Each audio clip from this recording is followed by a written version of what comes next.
అయితే వెంటనే regular intervals పడుతూ వచ్చాయి కాబట్టి వాళ్ళైతే టార్గెట్ని రీచ్ అవ్వలేకపోయారు.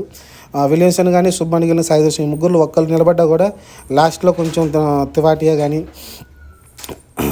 కానీ లేకుంటే విజయ్ శంకర్ కానీ ఆ మ్యాచ్ని అయితే గెలిపించేవాళ్ళు. కొంచెం 10 per over ఉన్నా కూడా గెలిపించేవాళ్ళు. కానీ అన్ఫార్చునేట్లీ వాళ్ళలో ముగ్గురు అవుట్ అవడంతో అయితే లాస్ట్లో వాళ్ళు హిట్టింగ్ చేశారు. కానీ పెద్ద టైమింగ్ కావట్లేదు. స్పిన్ బౌలింగ్ బాగా వేశారు, స్లో రన్ బాల్స్ బాగా వేశారు కాబట్టి వాళ్ళకైతే టైమింగ్ కావట్లేదు.